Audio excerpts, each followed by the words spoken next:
正在日本广岛举行的7国集团峰会进入第2天，涉华议题仍是成员国讨论的重点议题之一。各国领导人经过讨论后，于20号下午发表了联合声明等文件，对中国的经济和军事活动提出了所谓关切，但同时明确说明不与中国脱钩，希望保留合作空间。 外交部发言人20号晚答记者问回应表示，7国集团嘴上唱着迈向和平、稳定、繁荣世界的高调，干的却是阻碍国际和平、损害地区稳定、压制他国发展的事情。中方对此表示强烈不满和坚决反对，已向峰会主办方日本等有关方面提出严正交涉。据路透社报道。 7国集团领导人20号在日本广岛举行会议后，宣布成立一个经济胁迫协调平台，为成员国提供这方面的预警机制和快速信息共享，并定期举行会议和协商。报道指，声明没有点名中国，但在此前一天公布的有关细节中，英国政府声称中国曾利用其经济实力胁迫澳大利亚和立陶宛等国解决与北京的政治争端。因此，外界认为这一协调平台的成立与中国的经济活动相关。 尽管中国不是参会国，却成为此次 G7峰会的讨论焦点。在峰会召开前，包括路透社、共同社在内的外媒就大量放风称，会议预计将在领导人声明之外再发表一个特别针对中国的附属文件，将把所谓经济胁迫作为重点列出来。 美国总统国家安全事务助理沙利文20号上午就透露，G7将在这份对华共同立场的联合声明中概述保护敏感技术的步骤，包括对外投资措施。沙利文辩称，这些寻求的是降低与中国之间的风险，而不是与中国脱钩。The communique will note that each country has its own independent relationship and approach, but we are united and aligned around a set of common elements. 法新社拿到的声明初稿显示。 这些领导人在这份文件中还对中国在南海及台海的军事活动提出所谓关切，并呼吁中国利用对俄罗斯的影响力停止他的军事侵略，并立即完全和无条件地从乌克兰撤军。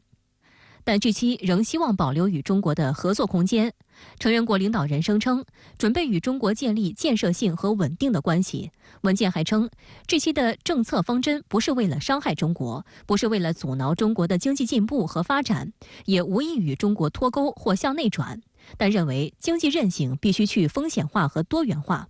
针对G7广岛峰会发表联合声明等文件，炒作涉华议题，妄谈台海局势，对中国东海、南海、涉港、涉疆、涉藏等问题和中国核力量说三道四。外交部发言人20号晚答记者问，表示7国集团嘴上唱着迈向和平、稳定、繁荣世界的高调，干的却是阻碍国际和平、损害地区稳定、压制他国发展的事情。这种做法毫无国际信用可言。 7国集团不顾中方严重关切，执意操弄涉华议题，抹黑攻击中国，粗暴干涉中国内政。中方对此表示强烈不满和坚决反对，已向峰会主办方日本等有关方面提出严正交涉。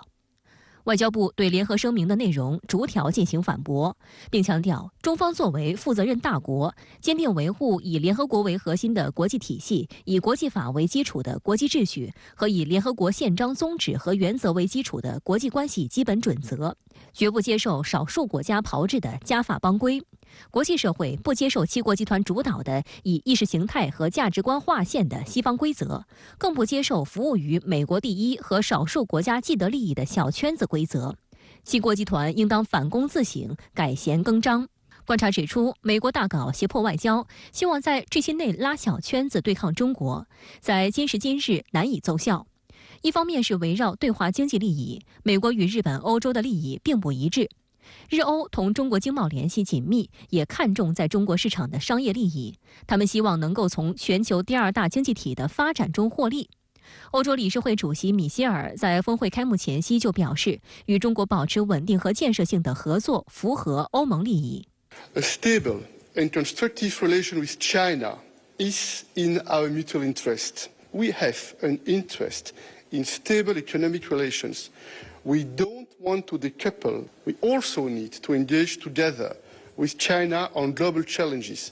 climate change, conservation of natural resources, biodiversity, debt sustainability. 而对于一直强调保持战略自主性的德法两国来说，更不愿迎合美国对华脱钩断链。早在峰会召开前一周，一名德国政府的消息人士就对路透社表示，不寻求在峰会上结成针对中国的联盟。目前，在德国的广泛共识是，峰会的重点既不应是将经济投资与中国脱钩，也不应是提出“一带一路”倡议的替代方案。法国总统马克龙的顾问20号也直言，G7不是反华的G7，我们想给中国传递一个积极信号，即准备在共同谈判的条件下进行合作。此外，在涉台海安全议题上，美日与欧洲对所谓中国威胁的认知也存在温差。米歇尔在发布会上就重申，欧盟的一个中国政策不变。On Taiwan, we maintain our One China policy. 另一方面，美国与G7其他成员间的分歧也逐渐变大，尤其是拜登政府的芯片法案和通胀削减法案，凸显美国优先的保护主义色彩，对外国企业构成歧视性待遇。尤其是欧洲对于美国推动产业回流，可能加剧其产业空心化，心存抵触。在众多的其他问题，包括全球贸易、金融问题上，G7成员之间呢也有各自不同的利益诉求。像日本和加拿大呢，还是希望美国方面能够进一步开放市场，将所谓的印太经济框架进一步落实。但目前呢，拜登所面临的美国国内政治形势，很显然并不允许他这么做。因此呢，即使在经贸议题上，G7成员之间也存在着众多分歧。所以我们可以看到，目前呢，尽管G7峰会近年来总是能够发表一些所谓对华的一些联合声明，但是呢，这种联合声明呢，主要还是停留在舆论层面，并不能真正转化为有效的实质性行动。值得警惕的是，美国还打算利用此次G7峰会的间隙时间，协调自己组建的各个小圈子，包括美日韩同盟、美日印澳四方安全对话机制等。值得一提的是，四方安全对话机制领导人会谈原定于24号在悉尼举行，但白宫表示，由于美国债务上限谈判陷入僵局，拜登取消了原定对澳大利亚的访问，后改为在广岛举行。日本经济新闻20号的报道披露，美日印澳将在此次会谈中达成一项协议，建立一个公私合营机构，以讨论在尖端半导体和关键矿产等战略产品上的联合投资。报道还称，这项计划旨在保护供应链受到中国等国的冲击，确保可用于军事用途的技术不会与中国共享。今年的四方会谈呢，它的重点和焦点相比往年呢，其实没有太多的新意，对中国进行一些旁敲侧击式的敲打，主要呢还是鼓吹所谓自由开放的印太国际秩序。另一方面呢，因为拜登他本身的受限呢，使得四方会谈深挖相关议题的能力呢，也受到了很大的制约。外界注意到，除了澳、韩、印等此前被美方点名可扩容纳入G7的国家外，此次G7峰会还邀请了印度尼西亚、巴西、越南、科摩罗、库克群岛等新兴经济体和发展中国家。有观察指，这份名单主要代表了3股力量：美国的地区盟友、全球南方国家代表和中等强国代表。这也反映出美西方为了推动大国竞争和阵营对抗，正在同时从整合同盟体系和拉拢中间国家2方面发力，值得高度警惕。日本经济新闻刊文分析称，印度自诩为全球南方国家的代表者，印尼是今年东盟轮值主席国，澳大利亚是今年美日印澳四方安全对话机制会议主办国，库克群岛是今年太平洋岛国论坛轮值主席国，科摩罗是今年非盟轮值主席国。日本邀请这些国家的领导人出席峰会，旨在借此机会向相关地区传递G7所追求的国际秩序，并试图促使他们与中俄保持距离。日本这一次邀请这样8个非G7国家参加呢，首先呢，他还是想凸显了一定的所谓代表性。但是呢，在这种所谓代表性的后面呢，我们可以看到日本还是有自己的小算盘，那就是呢，我们可以看到这8个非G7国家主要还是分布在亚太地区，或者呢更加广义的印太地区。也就是说，日本呢还是非常希望能够在亚太乃至印太地区能够加强自身作为大国的影响力。实际上，应邀参加G7峰会的非成员国家也各有目的。印度总理莫迪在赴日之前接受日本经济新闻采访时明确表示，将在G7广岛峰会上传达新兴国家和发展中国家的呼声和关切问题，并倡议将他们的优先事项列入议题。除了是四方安全对话成员外，印度今年还担任包括中俄在内的 G20 与上合组织的轮值主席国。莫迪直言，希望印度作为全球南方的一员，在多种声音中发挥桥梁作用，为具有建设性的积极讨论做出贡献。就在G7峰会不断炒作涉华议题的同时，西方舆论也配合打出了所谓"中国崛起顶峰论"。英国媒体宣称，40年来中国崛起已经见顶，中国永远也追赶不上美国。相关言论遭到中外专家的有力批驳。中方智库也于19号发布首份研究报告，指出"中国崛起顶峰论"过于离谱。英国《经济学人》杂志13号刊发题为"中国崛起顶峰论"的封面故事。暗红色的封面上印着一条形似数据线的金龙。相关文章从人口、生产力和价格3方面对中国经济和发展说3道4，帮西方舆论带节奏。文章总体认为，劳动年龄人口负增长、地缘政治动荡及美国对华科技打压等问题，导致中国经济增速放缓，未来也难以超越美国。在此之前，美国外交政策、外交事务2本知名期刊也先后发表文章，声称中国崛起的终结。日本经济研究中心和澳大利亚智库洛伊研究所也先后发布相关报告称，中国经济总量不可能超过美国。所谓中国崛起顶峰论是他们对中国发展未来的一种臆想。就是我们看到这种论调的出现其实也折射了中外舆论战现在进入到一个焦灼状态。那西方的舆论呢，他们要打的就是对中国发展的预期，不断唱低中国发展的预期，影响国际资本对中国的投资，影响资本市场，中国的股市金融市场的走向是他们的目的。19号，中国人民大学重阳金融研究院发布过于离谱“中国崛起顶峰论”批判报告，有力驳斥西方的唱衰论调。报告指出，中国崛起顶峰论事实上是20余年来中国崩溃论在新形势下的翻版。相关研究都缺乏中长期的基础性分析，共同的毛病是抓住中国经济的一些局部而非主要的矛盾，就推断中国的全局。罗马尼亚前总理阿德里安·纳斯塔塞在发布会上就指出，中国崛起顶峰论预测的背后其实有很多不确定性因素，应该尽可能以更广阔的视角看到。中国正在不断改善营商环境，以安全合作为基础，中国很有可能成为世界第1大经济体。 Due to its natural factors, demography, resources, surface, whatever. So, as China proved in the last decades, it can make good use of those factors. 中国崛起顶峰论的鼓吹者还提出令人大跌眼镜的看法，认为中国应主动放弃使其成为世界上发展最快经济体的方法，转而采用那些不太成功的方法。英国伦敦经济与商业政策署原署长、中国人民大学重阳金融研究院高级研究员罗思义对深圳卫视直言，该论调十分愚蠢。Absolutely stupid. China's economy is growing more rapidly than any other economy in the world. Its living standard is. And the people propose peak China is that China should adopt a less successful model. Why should China copy less successful economies? If it does, it'll slow down. But imagine if in a race you said to the person who's leading, look, you're leading, this is very bad. You've got to go more slowly. Other people have got to catch you up. And this is completely stupid. 罗思义还指出，《经济学人》在过去几十年中，基于无知和傲慢对中国进行过多次预测，但屡屡失准。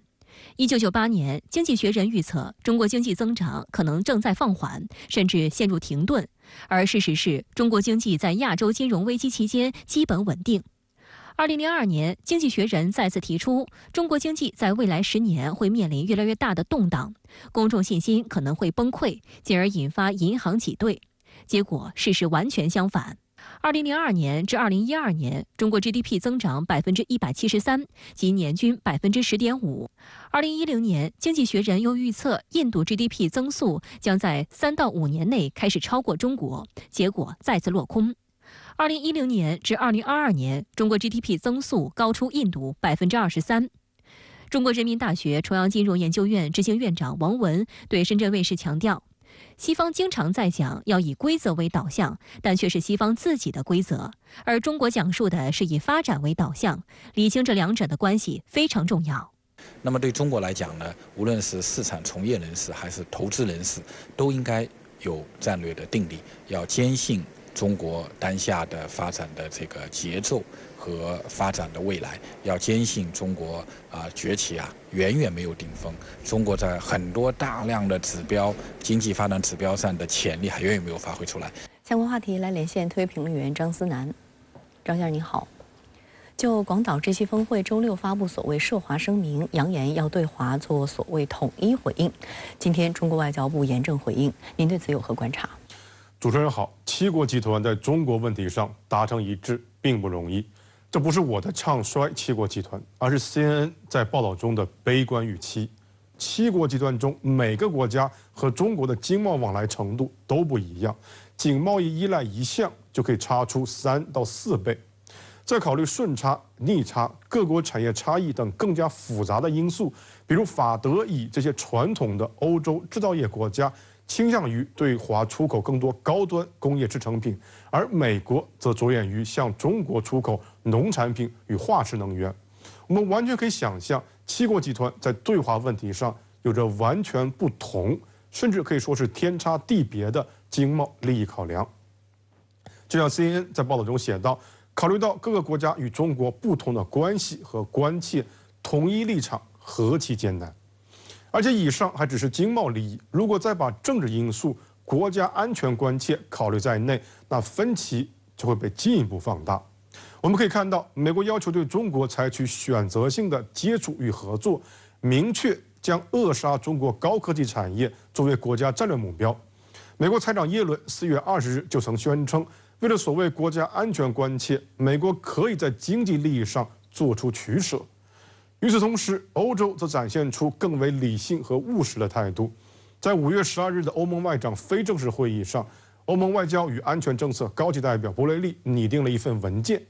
其中就提出，就算中欧会在各个领域进入系统性的竞争，欧洲也必须保持与中国开放的沟通渠道，并持续寻求与中国进行建设性的合作。博雷利强调，这么做有助于实现欧盟的核心利益。我们姑且不论欧盟的核心利益是什么，但至少博雷利的这份文件得到了欧盟内部的初步认可。它某种程度上代表了欧洲各国未来共同对华政策路径的方向，而且这个方向明显是与美国及其仆从盟友所不同的。我在之前的评论中说过，美国追求的是不受挑战的霸权永续，而欧洲追求的是稳定与繁荣的秩序永存。这两者在过去可以是重叠的，所以我们看到欧洲4国和美国愿意在7国集团的框架内讨论全球治理问题。但在这次广岛7国集团峰会上，我们看到，作为一个国际政治经济合作框架，7国集团却极为关注围绕中俄的政治安全议题。这不是说这些议题不重要，但会不会是7国集团已经在传统职能上出现了某种不容忽视的分歧，以至于各方只能寻找新的热点议题来维系这个框架的存续呢？未来我们会看到一个越来越紧密的7国集团，亦或是一个越来越松散的7国集团？时间会给我们答案。那您是如何来看待近来英美炒作的中国崛起顶峰论呢？我认为崛起顶峰这个概念本身没有问题，但问题在于，《经济学人》杂志究竟是对中国的发展进行了一个理性客观的判断，亦或是做了一个充满意识形态偏见的论断，也就是我们常说的先有结论再找论据。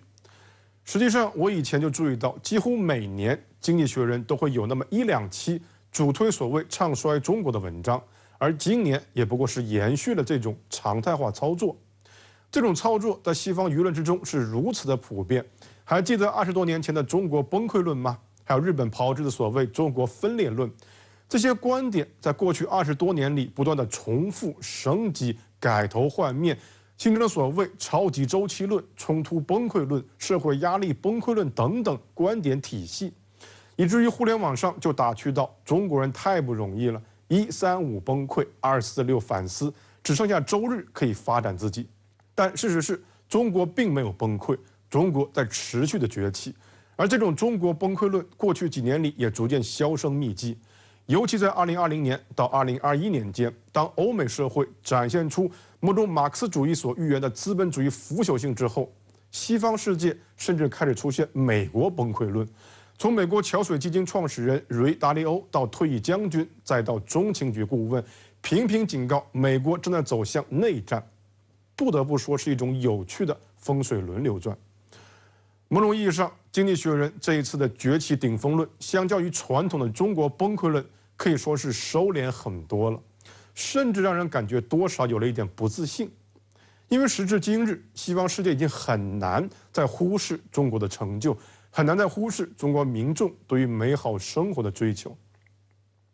我在之前的评论中讲过，当中国迈入现代化，那意味着全球18%的人口迈入现代化，而目前世界全部现代化国家的人口加起来才不过16%，这将彻底改变世界政治经济的格局，根本不可能被忽视。就像鲸鱼，其庞大的身躯上也必然布满不完美的裂隙，但这些裂隙不会影响，更不会决定鲸鱼的优雅。中国的崛起终有一天会达到顶峰，这是自然的规律，但绝不是今天。至于是哪天，也就不劳烦经济学人费心了。好的，也谢谢张先生跟我们共同在线分享的观点，谢谢。乌克兰总统泽连斯基20号下午搭乘法国政府提供的专机抵达了日本广岛。日本外务省表示，泽连斯基将于21号出席7国集团峰会以乌克兰局势为主题的会议。媒体预计，泽连斯基还将与美国总统拜登和日本首相岸田文雄举行单独的首脑会谈。日本外务省20号早晨正式宣布，乌克兰总统泽连斯基21号将以面对面形式参加在7国集团峰会上举行的乌克兰问题会议。当地时间下午3点45分许，泽连斯基走下降落在广岛机场的法国政府专机，并乘坐专车前往峰会会场，警车开路，车队紧随其后。英国广播公司称，泽连斯基现身日本，可说是抢尽各国领导人的风头。而泽连斯基抵日后也随即发推表示，日本7国集团与乌克兰的伙伴和朋友举行重要会议，安全与合作是胜利之本，和平将在今天变得更近。据悉，G7主办方日本为了迎接泽连斯基的到来，防止恐怖主义等紧急情况的发生，以峰会主会场所在的广岛市南区与平岛为中心，进入最高级别的警备状态。20号早8时起，就已经有大量警备力量采取戒严行动，在进出岛屿的检查卡口，警察对可疑人员和物品进行搜查。一名警方官员在接受采访时表示，安保级别和美国总统相同。据外媒披露，泽连斯基最初计划在线参会，但日本政府方面表示，泽连斯基表达了亲自出席峰会的强烈愿望。对此，经过对峰会总体议程和日程安排的慎重考虑，决定在峰会的最后一天，请泽连斯基参加乌克兰问题的面对面会议，并与7国集团领导人对话。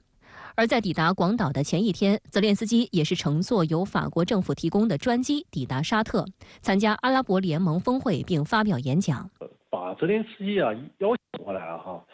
其实是 G7 的一个非常重要的事情，因为 G7 呢，我们知道此前的议题和他的表现呢，其实这个 G7 越来越有点这个空架的感觉，清谈俱乐部的感觉，就是没有实质性的议题。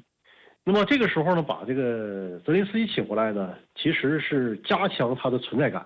既加强泽连斯基的存在感，加强乌克兰事件的存在感，同时也加强G7的存在感。据日本外务省发布的消息，泽连斯基此次行程安排得非常满。他除了出席G7峰会以乌克兰局势为主题的会议，还将与G7成员国和其他到访广岛的受邀国领导人会面，呼吁所谓全球南方团结一致。泽连斯基将展示其与G7的团结，同时向G7表达谢意，感谢G7对俄罗斯的制裁和牵制，同时进一步要求G7继续为其提供包括美制 F-16战机在内的武器援助。据悉，泽连斯基此行是为近期可能进行的大反攻做充分铺垫。日媒报道称，这是2019年日本德仁天皇继位典礼之后，泽连斯基首次访日，更是俄乌冲突爆发后的首次。预计泽连斯基将与美国总统拜登和日本首相岸田文雄举行单独会谈。美国总统国家安全事务助理沙利文20号也证实说，总统拜登肯定将与泽连斯基见面，总统期待能有机会坐下来面对面会谈，但没有提供会谈何时举行。乌克兰总统办公厅主任叶尔马克19号在接受一家媒体的电话采访时表示，在与拜登的会面中，除了乌克兰要求的 F-16战机外，泽泽连斯基将与拜登详细讨论许多问题，包括国际联盟。此前，英国政府曾宣布，该国首相苏纳克和荷兰首相吕特已同意建立一个国际联盟，以便为乌克兰提供空中战斗资源，从培训飞行员到获得 F-16战机。而就在泽连斯基抵达广岛之前，拜登也一改之前的态度，告诉其他G7领导人，美国将支持其盟友对乌克兰飞行员进行美制 F-16战机等第4代战机的操作培训。对此，泽连斯基已经第一时间在推特回应称，我们欢迎美国政府也支持西方国家的国际联盟向乌克兰提供 F-16战机的历史性决定，这将大幅增强我军的空中作战能力。期待在G7峰会上讨论这一决定将如何实际执行的问题。据美国有线电视新闻网引述知情人士的话称，相关培训预计不会在美国进行，而大概率会是在欧洲。不过，美方人员将与其欧洲盟友一起参加训练工作，训练和交付 F-16战机的时间最快为18个月。该知情人士还说，希望训练工作在未来几周内开始。参与这项计划的国家联盟将决定何时提供战机，将提供多少架，以及由谁提供。尽管该名人士没有说明哪些国家将参与，但根据苏纳克此前的说法，英国将与荷兰、比利时和丹麦合作。而丹麦国防部在拜登宣布决定后就表态称，已经做好了提供 F-16战机供乌克兰飞行员接受培训的准备。CNN 称，这一决定标志着拜登明显态度转变。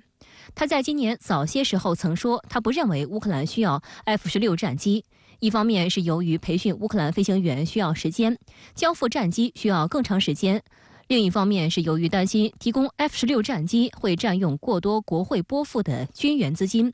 此外，也担心提供 F-16战机会被视为挑衅或升级战争。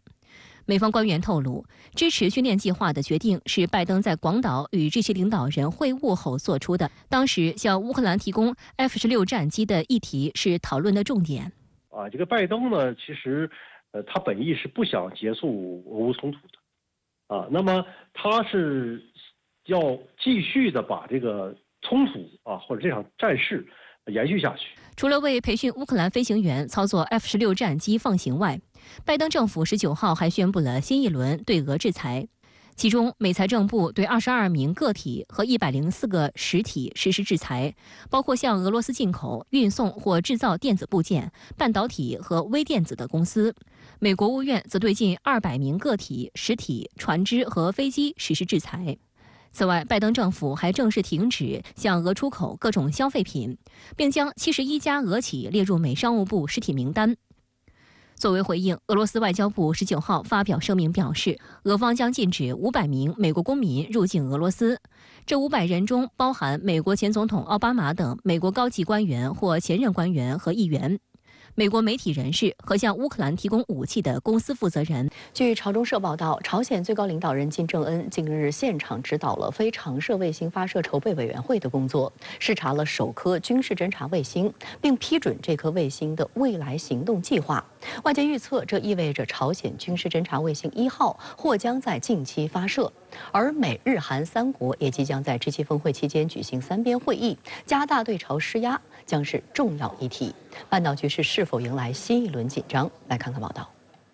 韩国总统尹锡悦19号抵达日本广岛，作为观察员国领导人出席G7峰会。此前，共同社和韩联社都报道，美日韩首脑将在峰会最后一天，也就是21号举行3边会议。这将是自去年11月在柬埔寨会晤以来，3国领导人再次举行会谈。外界预计，推进包括情报共享在内的3方军事安全合作，以及加大对朝鲜施压，将是重点议题。观察指，继5眼联盟后，美国正在东北亚极力推动3眼联盟成型。有韩国总统府人士称，3眼联盟情报共享范围不会仅局限于网络安保领域，很可能扩大到朝鲜乃至俄罗斯等国相关情报领域。